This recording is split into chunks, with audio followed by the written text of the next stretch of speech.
Okay बेटा, जो आज का टॉपिक रहेगा very important topic regarding current issue. तो this question is expected. ASEAN जो 2023 में आसियान की एक समिट हुई। Summit means very important meeting between two countries, between two prime ministers, between two presidents. High level meeting को हम summit बोलते हैं। प्लीज, 2023 में इस साल जो आसियान की समिट हुई, 43rd समिट, वो इंडोनेशिया में हुई। और उसका थीम क्या रहा? उसका थीम रहा ASEAN matters, epicentrum of growth. आपको ये याद रखना, 2023 में आसियान की समिट कहां पे हुई? ये 43rd समिट थी, इंडोनेशिया में हुई। और इसका थीम क्या रहा? ASEAN matters, epicentrum of growth. Okay, लेकिन 2024 में this ASEAN summit will be hosted by Laos. और उसका थीम क्या रहेगा? Enhancing connectivity and resilience. पहले बेटा आप याद रखना, बस इतना ही। This is current point of view. जो 43rd समिट हुई आसियान की 2023 में, वो इंडोनेशिया में हुई। और इसका थीम क्या रहा? एपिसेंट्रम ऑफ ग्रोथ। ओके, लेकिन 2024 में कहां पे होने वाली है? Who will host the 44th summit of ASEAN? Laos. Okay, उसका थीम क्या रहेगा? Enhancing connectivity and resilience. Okay, उसके बाद दूसरा पॉइंट है बेमस्टिक। बेमस्टिक का मतलब है bay of Bengal initiative for multi sectoral technical and economic cooperation. ये वेरी इंपॉर्टेंट, मैं उसके बाद ही थोड़ा डिटेल में बोलूंगा आपको। बिमस्टिक की जो 6th समिट हुई, बेमस्टिक की जो 6th समिट हुई, वो 2023 में बैंकॉक में हुई। Bangkok is the capital of Thailand. Theme क्या रहा? Towards a resilient region. Okay, और 5th समिट 2022 में कहां पे हुई? श्रीलंका, कोलंबो में हुई। लेकिन आपको यह पता होनी चाहिए कि आज तक इंडिया में बिमस्टिक के 2 ही समिट हुए। आज तक कुल 6 समिट हुई, लेकिन इंडिया में आज तक 2 समिट हुई। एक समिट हुई रिसेंटली 2019 में इंडिया के विशाखापट्टनम में, और इससे पहले 2008 में हुई इंडिया में। यानी कि आज तक बिमस्टिक के 6 समिट हुए, इंडिया में 2 समिट हुए आज तक, 2008 में और 2019 में। ओके, जो रिसेंट समिट हुई 6th समिट, वो थाईलैंड में हुई। Bangkok, Bangkok is the capital of Thailand. Okay, अब आपको देखना है, ये करंट पॉइंट ऑफ व्यू है जो आपके एग्जाम में डायरेक्ट पूछ सकते हैं। लेकिन आपको पहले आसियान के बारे में पता होनी चाहिए। ये आसियान है क्या? ASEAN stands for association of South East Asian nations. Okay, ये साउथ ईस्ट एशिया में 10 कंट्रीज की एक ऑर्गेनाइजेशन है। 1967 में बना। 1967 में आसियान बना। एंड इसके 10 मेंबर्स हैं। कौन कौन? Indonesia, Malaysia, Philippines, Singapore, Thailand. Okay, मैंने ये 5 इस साइड लिखा, क्यों? Brunei Darussalam, Vietnam, Laos, Myanmar and Cambodia. All 10 are the members of ASEAN. All 10 are the members of ASEAN. But these 5 later joined. IAS में ये 5-6 साल पहले पूछा गया, who later joined? It was Cambodia in 1999. 1999 Cambodia joint the ASEAN. Go ASEAN के 10 members है। These five are the founding members. These are also the members of ASEAN, but they later joined. सबसे last Cambodia ने join किया। Okay, ASEAN का मतलब क्या है? Association of South East Asian Nations.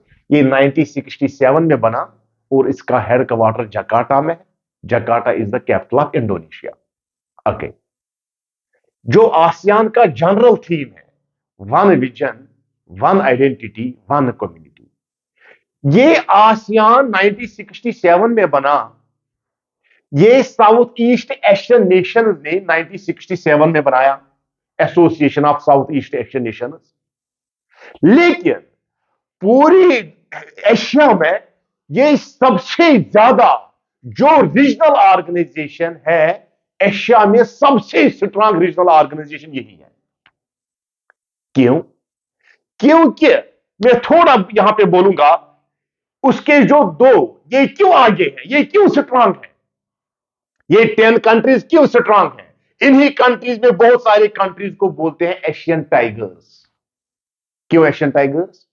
क्योंकि जब उनकी 5th समिट हुई 1995 में थाईलैंड में, उन्होंने उस वक्त एक इंपॉर्टेंट डिसीजन लिया। क्या डिसीजन लिया? उस वक्त सेकंड वर्ल्ड वॉर चल रहा था, कोल्ड वॉर चल रहा था, और दुनिया ने देखा कि हमने फजूल में कितना खर्च किया, कितना खून बहाया, कितनी अनएम्प्लॉयमेंट हुई। उस वक्त 5th समिट 1995 में आसियान ने क्या डिसीजन लिया कि दे declare South East Asia nuclear weapons free zone. जो हम 10 कंट्रीज हैं, हम में से कोई भी न्यूक्लियर वेपन्स प्रोलिफरेट नहीं करेगा, क्योंकि हमने देखा इससे कुछ नहीं होता है, सिर्फ खून हम बांटते हैं। Go in 1995 in the 5th summit of ASEAN that was held in Bangkok, Thailand. उन्होंने उस वक्त अहम 2 डिसीजन लिए। पहला decision, they declare South East Asia nuclear weapons free zone, और दूसरा क्या डिसीजन लिया? Sign free trade area. यानी जो हम आपस में जो मेंबर्स हैं आसियान के, हम आपस में ट्रेड करेंगे और आपस में कोई भी टैक्स नहीं लगाएंगे। जो 2 डिसीजन उन्होंने आज तक लिया आसियान ने, एक डिसीजन ये लिया, they declare South East Asia nuclear weapons free zone, और agreement to create South East Asia free trade area. एक, हम मेंबर्स में से कोई भी न्यूक्लियर वेपन्स प्रोलिफरेट नहीं करेगा। इनमें से कोई भी प्रोलिफरेट नहीं करता है। इसी वजह से that is why it is strong in Asia. This regional organisation is very strong in Asia. और दूसरी बात, हम आपस में ट्रेड करेंगे, लेकिन हम आपस में कोई भी टैक्स आपस में नहीं लेंगे।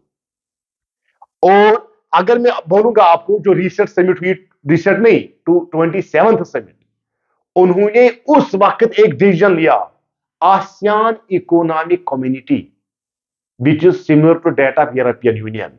जिस तरह यूरोपियन यूनियन में एक कॉमन करेंसी है यूरो, ये भी चाहते हैं ये आसियान की कंट्रीज, हम भी एक ही करेंसी, एक कॉमन करेंसी बनाएंगे। इसी वजह से ये बहुत आगे है।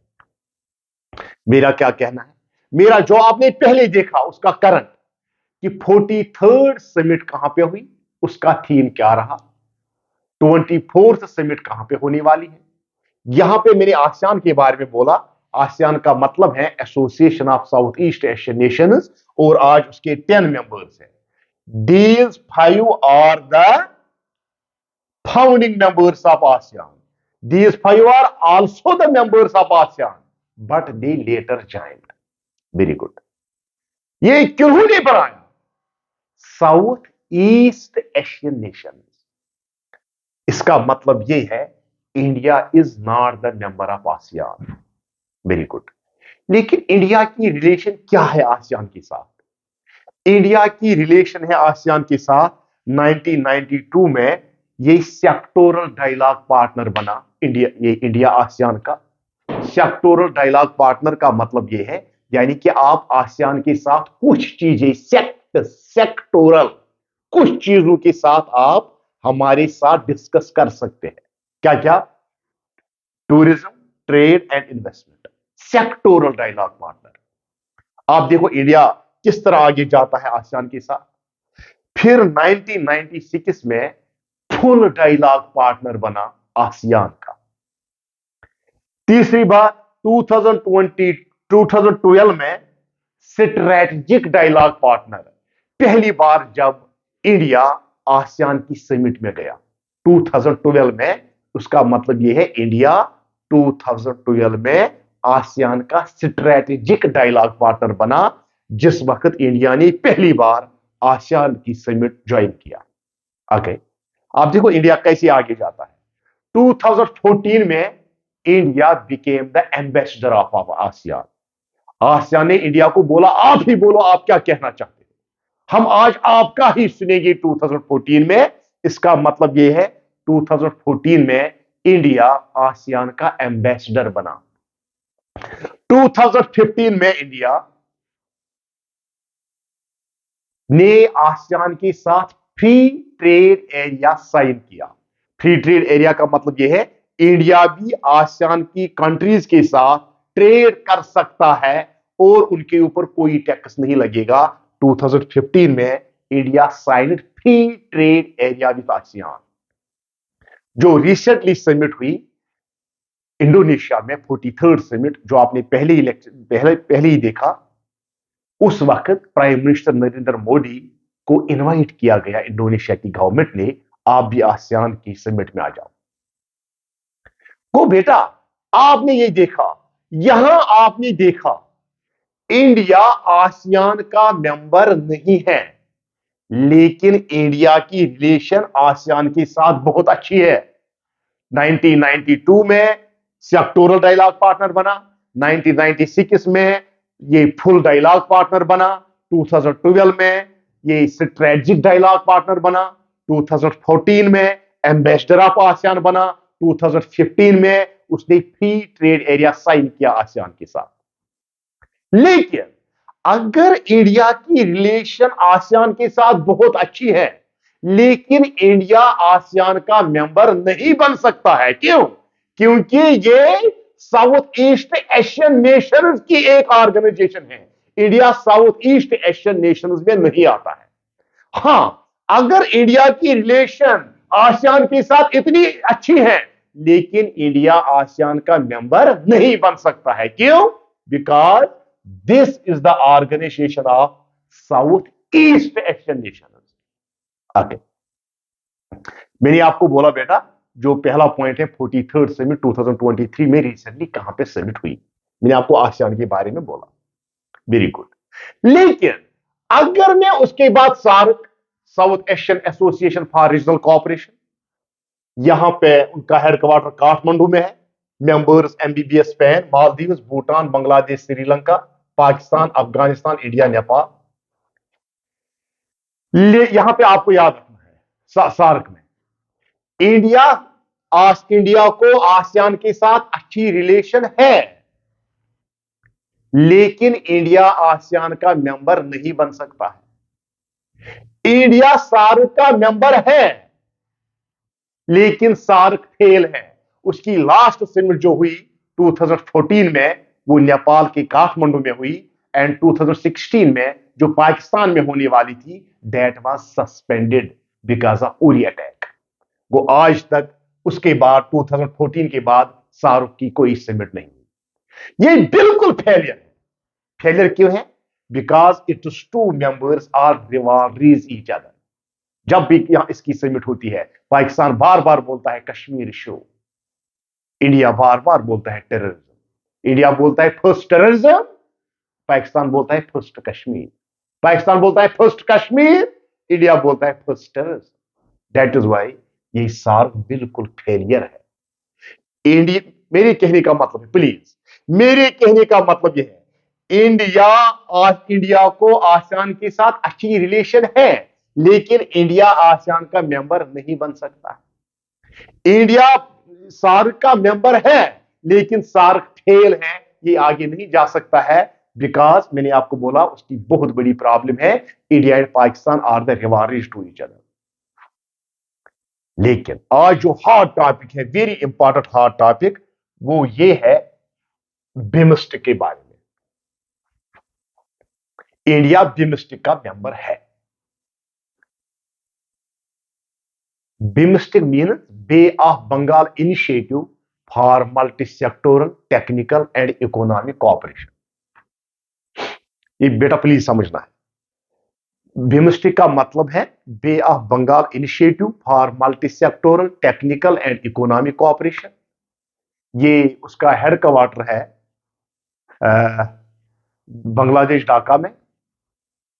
ये 1997 में बना, बिम्स्टेक 1997 में बना। ये है क्या?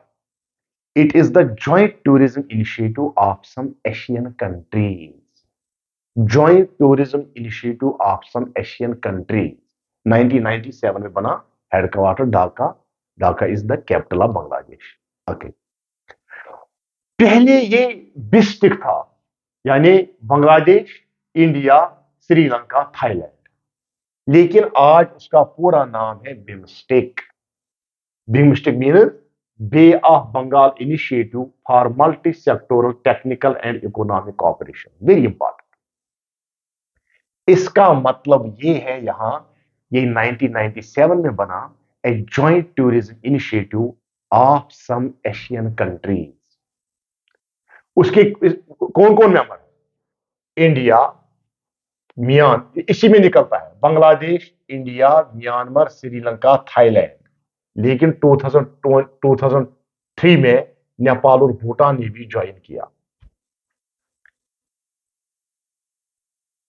प्लीज, मैंने आपको बोला, यहां पे नजर please, very important point. India की रिलेशन आसियान के साथ बहुत अच्छी है, लेकिन इंडिया आसियान का मेंबर नहीं बन सकता, because that is the organisation of South East Asian nations. Okay. India SAARC का मेंबर है, लेकिन सार्क टोटली फेल है।